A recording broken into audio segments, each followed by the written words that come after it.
नमस्कार मित्रों, आगामी 28 जनवरी 2025 को जो शुक्र देव हैं, शुक्र ग्रह, वो राशि परिवर्तन करने वाले हैं। वो अपनी उच्च राशि मीन में प्रवेश करने वाले हैं और 28 जनवरी से 31 मई 2025 तक काफी लंबे समय के लिए आपकी शुक्र जो है अपनी उच्च अवस्था में रहने वाले हैं।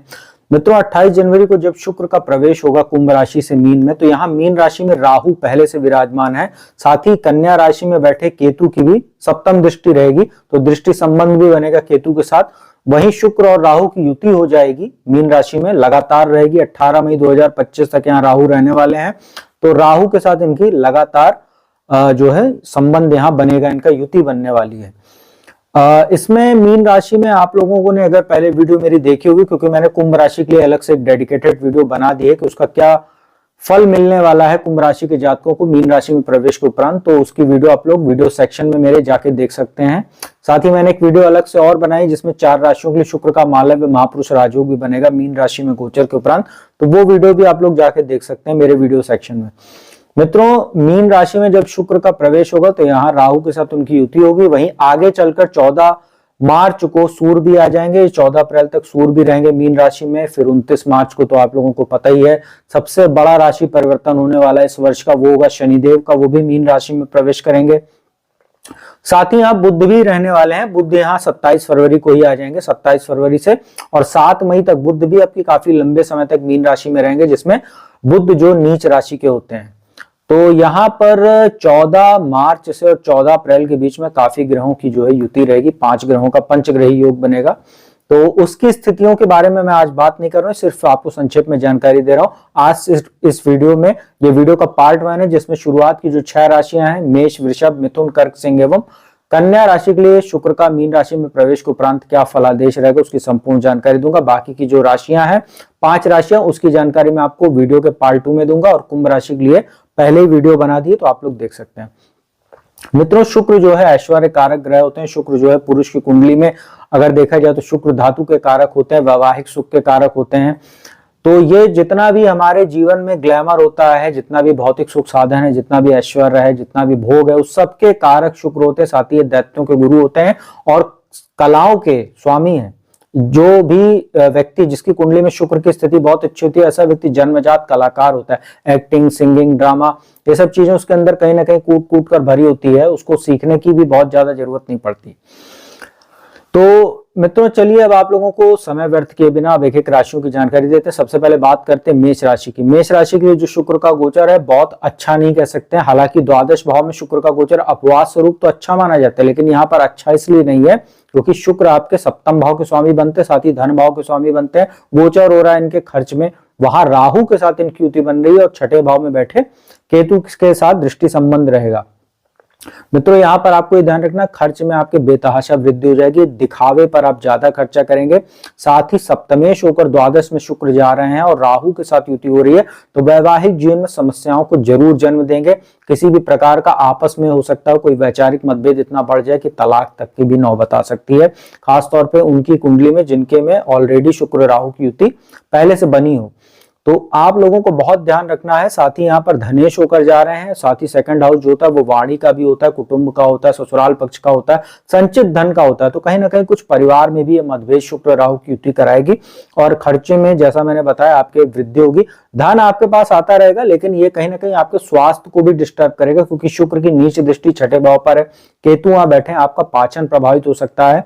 साथ ही आप लोगों को गुप्तांगों आदि में भी कुछ दिक्कत हो सकती है, और कमर से लेकर पैर तक के हिस्सों में भी कहीं ना कहीं कुछ दिक्कत आपको देखने को मिलेगी, खासतौर पे जब यहाँ शनि आ जाएंगे 29 मार्च को आपके द्वादश भाव में, जब आपको 7.5 की शुरुआत होगी। तो अभी से स्थितियां आपके लिए थोड़ी सी प्रतिकूल दिख रही हैं। आप लोग, अभी मैं अंत में उपाय बताऊंगा, उसको कीजिएगा तो आप लोगों के लिए बेटर रहेगा।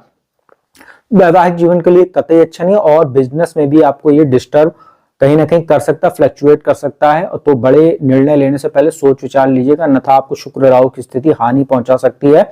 हालांकि शुक्र राहु द्वादश में बैठे आपको विदेश यात्रा करा सकते हैं। विदेश जाकर अगर कोई काम करना चाह रहे हैं आप, तो उनके लिए जरूर कुछ स्थितियां अच्छी अनुकूल बन जाएंगी, लेकिन बाकी स्थितियां आपके लिए बहुत ज्यादा अच्छी नहीं है। धन आपके पास आता रहेगा, लेकिन आप मिसमैनेजमेंट की वजह से उसको बचा नहीं पाएंगे, ये आपको मैं पहले बता दे रहा हूं। मित्रों दूसरी राशि वृषभ राशि की बात करते हैं, जो शुक्र की स्वयं की राशि होती है। और शुक्र जो होते हैं वो आपके लिए लग्नेश होते हैं, साथ ही रोग भाव के स्वामी होते हैं। अब यहाँ वृषभ राशि वालों के लिए तो मैं पहले ही एक बात कह देता हूं कि वृषभ राशि सन 2025 की सबसे ज्यादा भाग्यशाली राशि, क्योंकि आपके लिए पूरे वर्ष शनि की स्थिति हो, राहु की स्थिति हो, बृहस्पति की स्थिति हो, सबकी स्थिति आपके लिए अनुकूल बनी रहेगी और लगातार अच्छी होती चली जाएगी स्थितियां। चाहे शनि वक्री हो, चाहे मार्गी हो, कोई स्थितियां आपके लिए प्रतिकूल नहीं होने वाली। उसमें भी राहु लग्नेश होकर लाभ भाव में जा रहे हैं, यहाँ 31 मई तक रहेंगे 28 जनवरी से। और राहु वैसे भी लाभ भाव में बहुत सुंदर फल देते हैं और वैसे भी आपके राशि के ही स्वामी जो शुक्र हैं उनको गुरु मानते हैं राहु, तो ये आपके लिए बहुत अच्छी स्थिति है। तो जो लोग शुक्र से जुड़ा व्यापार करते हैं उनके लिए फायदेमंद, एक्सपोर्ट इंपोर्ट का काम करने वालों के लिए फायदेमंद, जो लोग आर्टिस्ट हैं, एक्टर हैं, सिंगिंग है, मॉडलिंग के क्षेत्र में काम करते हैं या प्रयासरत थे पिछले दिनों और सफलता नहीं मिल रही थी, तो शुक्र का ये राशि परिवर्तन आपके लिए संभावनाओं के द्वार को खोल रहा है। संतान उत्पत्ति के लिए भी बहुत अच्छा समय है, संतान की प्राप्ति भी संभव है। हालांकि थोड़ा सा मेडिकल कॉम्प्लिकेशन आपको हो सकता है, क्योंकि पंचम भाव में केतु बैठे हुए हैं और शुक्र की नीच दृष्टि है। संतान तो हो जाएगी, संतान उत्पत्ति में कोई समस्या नहीं, लेकिन थोड़ा बहुत मेडिकल कॉम्प्लिकेशन आपको देखना पड़ेगा, तो डॉक्टर की सलाह वगैरह आप लेते रहिएगा। और ये जो यहाँ पर आपको देखें तो कहीं ना कहीं जो लोग अगर देखा जाए तो ये आपको ओवरऑल बहुत लाभ देने वाला है, नेम फेम भी आपका बढ़ाएगा। बस आपको ये ध्यान रखना कि राहु यहाँ बैठे हुए हैं, शुक्र के साथ युति है, तो कभी कभी आपके अंदर अहंकार की भी भावना आ सकती है। जैसे आपकी अगर प्रसिद्धि ज्यादा बढ़ रही तो आपके अंदर अहंकार भी आ सकता है, कुछ गलत डिसीजन भी आप ले सकते हैं। इन सब चीजों से आप बचिएगा, तो यह गोचर आपके लिए चौतरफा लाभ वाला कह सकते हैं। तो वृषभ राशि वालों के लिए तो कहीं ना कहीं सबसे उत्तम ये गोचर रहने वाला है लाभ भाव में। मित्रों इसके बाद मिथुन राशि की बात करते हैं। मिथुन राशि के लिए मैंने पहले भी जो वीडियो बनाई थी मालव्य महापुरुष राजयोग की, उससे संबंधित आप लोग वहां जानकारी भी देख सकते हैं, अगर देखोगे तो यहाँ भी बता देते हैं संक्षेप में। क्योंकि दशम भाव में गोचर हो रहा है और द्वादश भाव के स्वामी बनते हैं और पंचम भाव के स्वामी बनते हैं। दशम भाव में गोचर हो रहा है, राहु के साथ यहाँ उनकी युति हो रही, चतुर्थ भाव में केतु से दृष्टि संबंध बनेगा। दशम भाव में जो शुक्र है मालव्य महापुरुष राजयोग घटित करेंगे, परंतु यहाँ पर दिशा बल जो होता है शुक्र का कमजोर हो जाता है, यहाँ थोड़े कमजोर भी होते हैं वो। बहुत अच्छा परिणाम आपको नहीं मिलेगा। दशम भाव में बैठेंगे द्वादशेश होकर, तो कार्यस्थल पर सतर्क रहिएगा, क्योंकि राहु साथ में है, कोई फेक एलिगेशन वगैरह लग सकता है, आपके नाम को खराब करने का प्रयास कर सकता है कोई आपका एनिमी। और यहाँ कहीं ना कहीं आपको थोड़ा बहुत एंटरटेनमेंट के साधन जरूर ये शुक्र उपलब्ध कराएगा। आप घूमने फिरने जा सकते हैं, कहीं ना कहीं अच्छा टाइम स्पेंड कर सकते हैं, खर्चों में थोड़ी बढ़ोतरी हो सकती है। किसी भी इन्वेस्टमेंट को लेकर आपके सामने कोई प्रपोजल आता है तो बहुत सोच विचार कर ही कदम आगे बढ़ाइएगा, अन्यथा नीच दृष्टि यहाँ 4th हाउस पर बन रही है शुक्र की, आपका कहीं ना कहीं धन हानि वगैरह भी हो सकता है, पैसा भी आपका डूब सकता है। और यहाँ पर जो 4th हाउस पर नीच दृष्टि है शुक्र की, तो आप अपने माता के स्वास्थ्य का भी ध्यान रखिएगा, उनके साथ संबंधों का पूरे गोचर के दौरान ध्यान रखिएगा, तो आपके लिए बेहतर रहेगा। मित्रों कर्क राशि की बात करते हैं। कर्क राशि वालों के लिए भी गोचर बहुत शानदार कह सकते हैं, क्योंकि आपके लिए भी शुक्र बहुत ही योग कारक होते हैं। 4th हाउस के स्वामी, लाभ भाव के स्वामी होकर अभी तक शुक्र आपके अष्टम भाव में चल रहे थे शनि के साथ, तो कहीं ना कहीं कुछ समस्या आपको आ रही थी, हेल्थ इश्यू आ रहा था, खर्चों में अननेसेसरी बढ़ोतरी आपने देखी होगी, फिजूल के खर्चे आप कर रहे थे या कुछ खर्च ऐसे आपके सामने आ गए थे जिससे आप नहीं बच पा रहे थे। अब आपके सामने स्थितियां थोड़ी बदल रही हैं। भाग्य स्थान में शुक्र का गोचर, आपको कोई प्रॉपर्टी का लाभ हो सकता है, कोई प्रॉपर्टी बेचना चाह रहे हैं, खरीदना चाह रहे हैं, दोनों ही मामलों में ये शुक्र आपको फायदा दे सकता है। माता की ओर से आपको कोई आर्थिक लाभ हो सकता है, माता के साथ संबंध आपके बेहतर होंगे, पिता के साथ भी आपके कहीं ना कहीं मधुर संबंध होंगे। थोड़ा बहुत कभी कभी छोटा मोटा वाद विवाद हो सकता है, क्योंकि राहु यहाँ बैठे रहेंगे, केतु की दृष्टि रहेगी, तो आप उसको थोड़ा नजरअंदाज कीजिएगा। और लाभेश होकर यहाँ भाग्य स्थान में शुक्र आ रहे हैं, तो उच्च राशि में बैठेंगे तो विदेश जा सकते हैं आप, चाहे काम के लिए, चाहे पढ़ने के लिए, चाहे घूमने फिरने के लिए, सोशल मीडिया ब्लॉगिंग आदि का काम करते हैं, बहुत अच्छा आपके लिए ये समय कह सकते हैं। नेम फेम बढ़ाने वाला ये रहेगा, कहीं ना कहीं आपके पराक्रम पुरुषार्थ में भी वृद्धि करने वाला रहेगा। हालांकि शुक्र की नीच दृष्टि जरूर है 4th हाउस, तीसरे भाव पर, लेकिन वहां केतु बैठे हुए और केतु का गोचर तीसरे भाव में बहुत शानदार होता है। तो ओवरऑल अगर देखा जाए तो कर्क राशि वालों के लिए शनि की ढैया चल रही है, ऐसे में शुक्र का भाग्य स्थान में आ जाना आपके लिए बहुत राहत की खबर है, भाग्य में बढ़ोतरी करने वाला ये गोचर आपके लिए कह सकते हैं। मित्रों इसके बाद बात करते हैं एक चीज मैं आपको बताना भूल गया था वीडियो की शुरुआत में भी, अभी मुझे ध्यान आया कि ये जो शुक्र का गोचर हो रहा है, ये बृहस्पति और जो शुक्र हैं इनका आपस में राशि परिवर्तन भी हो रहा है। आप ध्यान दीजिए, तो वृषभ राशि में शुक्र बृहस्पति का गोचर चल रहा है 14 मई तक, और यहाँ पर जो है 31 मई तक शुक्र जो है देवगुरु बृहस्पति की राशि में विराजमान, तो एक दूसरे का राशि परिवर्तन भी हो रहा है, तो ये भी एक बहुत सुंदर राजयोग है। और कर्क राशि वालों के लिए तो ये बेहद ही शानदार रहेगा, क्योंकि लाभ भाव में आपके बृहस्पति का गोचर चल रहा है।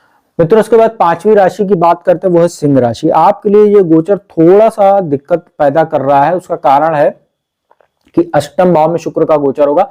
हालांकि यहाँ पर आपको एक चीज बता दें कि यहाँ शुक्र उच्च राशि में बैठेंगे। दिक्कत जो आपको हो रही है वो हो रही है राहु की वजह से। राहु जब शुक्र के साथ बैठेंगे, जबरदस्त आपके कामुकता में वृद्धि होगी, भोग विलास में इतना ज्यादा आपका मन लगेगा कि कहीं ना कहीं अननेसेसरी खर्चे आपके सामने आ सकते हैं, क्योंकि धन भाव पर दृष्टि रहेगी शुक्र और राहु की। वाणी भी आपकी थोड़ी सी कहीं ना कहीं कुछ ऊट पटांग, आप जैसे कभी किसी के सामने ओवर स्मार्टनेस या ओवर कॉन्फिडेंस की वजह से आप बोलेंगे, जिससे आप अपनी ही मान हानि कर लेंगे। उसका कारण है कि शनि अब आपके अष्टम की ओर अग्रसर है। 29 मार्च को अष्टम में आ जाएंगे और आपके ऊपर शनि की ढैया शुरू हो जाएगी। वहां शनि लोहे के पाए पर चलेंगे, तो आपको अभी से सतर्क हो जाना चाहिए, क्योंकि स्थितियां आपके लिए धीरे धीरे अब प्रतिकूल होने जा रही हैं 3 जून 2027 तक लगातार। मित्रों शुक्र राहु यहाँ बैठेंगे तो आपको कहीं ना कहीं गुप्तांगों में समस्या हो सकती है, आपको प्राइवेट पार्ट्स में समस्या हो सकती है, आपका हेल्थ जो है कहीं ना कहीं ये हेल्थ इश्यू हो सकती है। और राहु तो जब अष्टम भाव में बैठते हैं तो ऐसी ऐसी समस्याएं व्यक्ति को हेल्थ इश्यू देते हैं कि जो इजीली डायग्नोज नहीं हो पाती। आपको रिपोर्ट्स पूरी नॉर्मल आ जाएगी, फिर भी आपको लगेगा कि कहीं ना कहीं मेरे हेल्थ में दिक्कत है। तो राहु का काम है भ्रम पैदा करना, ऐसी समस्याएं देना जो इजीली डायग्नोज ना हो पाए, तो उसका आप ध्यान रखिएगा। यहाँ पर जो शुक्र है दशमेश होकर आ रहे हैं, तो कार्यस्थल पर भी आप सतर्क रहिएगा, आपके खिलाफ कोई फेक एलिगेशन वगैरह भी लग सकता है। और शुक्र तीसरे भाव के स्वामी होकर अष्टम में आ रहे, तो अपने छोटे भाई बहनों के साथ संबंधों का ध्यान रखिएगा और बुरी संगत से दूर रहिएगा, अन्यथा आप किसी वाद विवाद में भी फंस सकते हैं। इसका आप ध्यान रखिएगा। अभी अंत में उपाय बताऊंगा, उसको कीजिएगा। मित्रों इस वीडियो के पार्ट 1 की अंतिम राशि कन्या की बात करते हैं। कन्या राशि वालों के लिए बहुत सुंदर ये योग बन रहा है। उसका कारण है कि शुक्र आपके लिए बहुत ही योग कारक होते हैं। तो भाग्येश होते हैं, भाग्य स्थान के स्वामी, और धन भाव के स्वामी होते हैं दूसरे भाव के। गोचर हो रहा है सप्तम भाव में उच्च राशि में, तो भाग्येश होकर त्रिकोण के स्वामी होकर सप्तम भाव में आ रहे हैं, तो आपके लिए केंद्र त्रिकोण का राजयोग, साथ ही मालव्य महापुरुष राजयोग बन रहा है। दिक्कत आपको यहाँ पर बस ये होने वाली कि राहु का जो गोचर साथ में चलेगा युति 18 मई तक, ये आपके वैवाहिक जीवन में थोड़ी बहुत भ्रम की स्थिति पैदा करेगी। कभी कभी किसी थर्ड पर्सन की वजह से कोई फेक एलिगेशन वगैरह हो सकता है, आपस में कुछ वैचारिक मतभेद हो सकता है, उसकी वजह से छोटी मोटी दिक्कत जरूर आएगी, लेकिन बहुत ज्यादा आपको परेशान होने की जरूरत नहीं है। शुक्र यहाँ बैठे हैं अपने ही घर में एक प्रकार से बैठे, क्योंकि काल पुरुष की कुंडली में तुला राशि बनती है। दोनों की दृष्टि लग्न पर रहेगी, लग्न में केतु बैठे हुए हैं, कन्या राशि पर शुक्र की नीच दृष्टि भी रहेगी, लेकिन इसके बावजूद आपके ऑरा में, आपके प्रभाव में वृद्धि होगी। आपका ड्रेसिंग सेंस कमाल का रहेगा, आप अच्छी अच्छी परचेजिंग करेंगे, मन मुताबिक आपकी जो खरीदारी होगी उससे थोड़ा खर्चा भी बढ़ेगा, लेकिन उससे चिंता की बात नहीं है। जो खर्चा होगा वो आप अपने ऊपर करेंगे। भौतिक सुख साधनों की प्राप्ति होगी, आपका मन प्रसन्न रहेगा, और आपके कहीं ना कहीं प्रभाव में सामाजिक स्टेटस में, जो सोशल स्टेटस होता है उसमें आपकी वृद्धि होगी, नए नए कॉन्टेक्ट्स बनेंगे। बिजनेस में आपको शुक्र राहु की युति जरूर फायदा पहुंचा सकती है, लेकिन किसी भी प्रकार का बड़ा इन्वेस्टमेंट करने से पहले, कोई नया बिजनेस कोई खोलना चाह रहे हैं, कोई ब्रांच वगैरह खोलना चाह रहे हैं, नया स्टार्टअप वगैरह, तो बहुत सतर्क होकर कीजिएगा, क्योंकि राहु बैठे हुए हैं, जल्दीबाजी में लिया गया निर्णय, और लग्न में केतु बैठे हुए हैं। जल्दीबाजी में लिया गया निर्णय या बिना सोच विचारे लिया गया निर्णय आपको धन हानि भी करा सकता है और आपको नुकसान भी करा सकता है। और ये शुक्र की स्थिति सप्तम भाव में आपको ससुराल पक्ष से भी कोई आर्थिक लाभ करा सकती है, कोई प्रॉपर्टी आदि का फायदा आपको करा सकती है, और कहीं ना कहीं स्पाउस की ओर से भी आपको फायदा होगा। पति पत्नी को एक दूसरे के भाग्य का अच्छा सहयोग देखने को मिलेगा। और यहाँ पर बृहस्पति भाग्य स्थान में ही बैठे हुए हैं। शुक्र और बृहस्पति का राशि परिवर्तन राजयोग यहाँ लगातार 14 मई तक बना रहेगा, 28 जनवरी के बाद से। तो आपके लिए बहुत सुंदर है और बहुत अच्छी स्थिति कन्या राशि वालों के लिए मालव्य महापुरुष राजयोग बनाकर देगा, क्योंकि बृहस्पति ऑलरेडी भाग्य स्थान में बैठे हुए हैं। तो मित्रों यह था शुरुआत की 6 राशियों के लिए शुक्र का राशि परिवर्तन कैसा रहेगा 28 जनवरी से 31 मई 2025 तक, उसकी संपूर्ण जानकारी दी। उपाय की बात कर लेते हैं। हर रोज आप लोग स्नान आदि के उपरांत स्वच्छ वस्त्र धारण कीजिए, हल्के रंग के वस्त्रों को धारण कीजिए, साथ ही इत्र का इस्तेमाल कीजिए, परफ्यूम का इस्तेमाल कीजिए, हल्की सुगंध का वस्त्र पर।